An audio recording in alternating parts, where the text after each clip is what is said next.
Everyone keeps asking me how I'm learning Spanish from scratch, and honestly, I don't think there's one magical app or one magical AI prompt that suddenly makes you fluent. I'm only a beginner, but I'm in the middle of learning Spanish right now, and I wanted to share exactly what I'm doing every single week. These are the 5 things that have made the biggest difference for me so far, and I genuinely think they can work whether you're learning Spanish, French, English, German, Italian, Japanese, honestly, any language. Let's get into it. Tip number 1 is to have one main resource. Everything else is a supplement.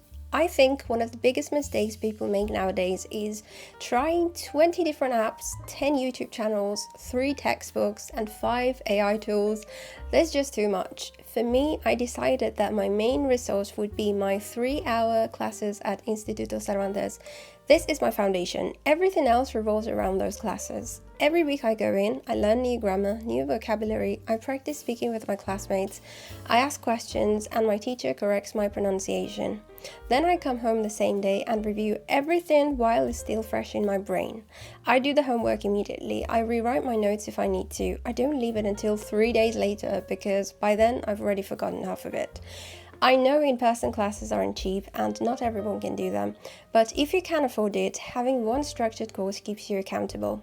Because you know someone is expecting you every single week, you're progressing through levels, you're surrounded by people with exactly the same goal. I think that's something online learning sometimes struggles to give you. Then and only then, I add other resources around it. Tip number 2 is to become a baby again. I genuinely think adults make language learning much harder than it needs to be.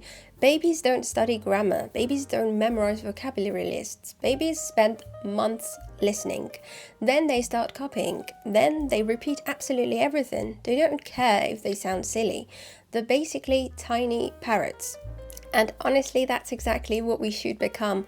I spend so much time simply copying. If my teacher says something, I repeat it in my head. If Duolingo says something, I repeat it. If someone on Netflix says something, I just repeat it. Sometimes I even walk around my flat repeating random Spanish sentences. Sometimes I don't even know exactly what I'm saying. I'm just training my mouth to make those sounds naturally. It probably looks ridiculous if someone saw me, but it genuinely works. One of the nicest compliments I've received in class is that I have good pronunciation, and I don't think that's because I'm naturally talented. I think it's because I spend so much time copying native speakers. So don't worry about sounding clever.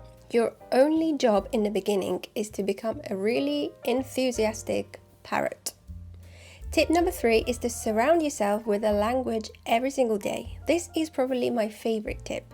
Don't only study the language, live around it. Every single day I spend about half an hour on Duolingo, and honestly, I actually love it. I know people love to hate on Duolingo, but I think it's brilliant when it's used properly, not as your teacher, as your daily practice. I also borrow books from the Instituto Cervantes library. Nothing complicated, just books suitable for my level. And recently, I've started rewatching La Casa de Papel completely in Spanish.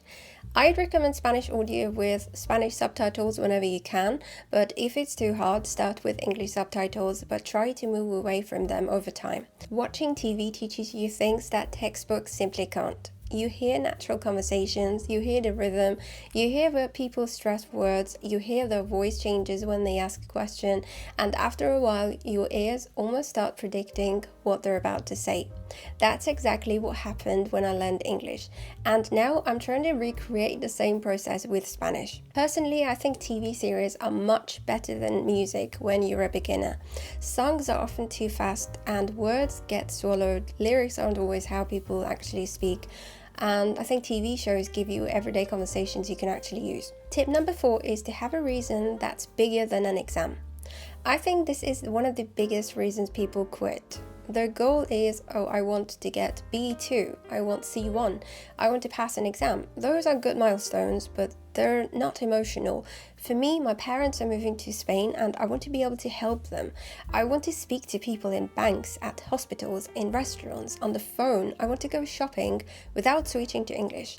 I want to feel independent and I want to help them.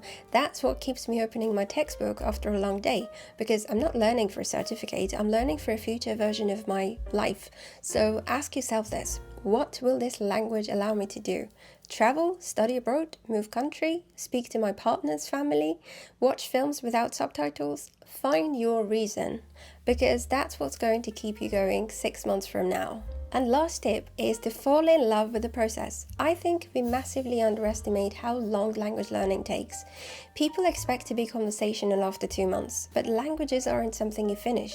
They're something you build little by little. One conversation, one mistake, one new word, every single day. I actually enjoy the feeling now when I understand a sentence that I couldn't understand last week.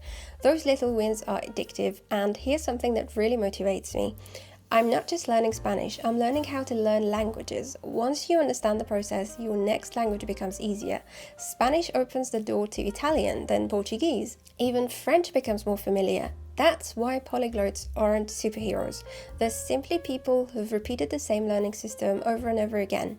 And there's another bonus. Research suggests that learning another language is associated with keeping your brain active as you get older.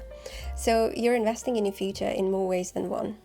So those are the 5 things that are helping me learn Spanish from zero in 2026. I'm still a beginner, I'm still making loads of mistakes, but honestly, that's part of the fun. I'll definitely keep sharing my Spanish journey here because I think it'll be really interesting to look back in a year and see how much progress I've made. Now, I'd love to know in the comments, what language are you learning? And more importantly, why are you learning that?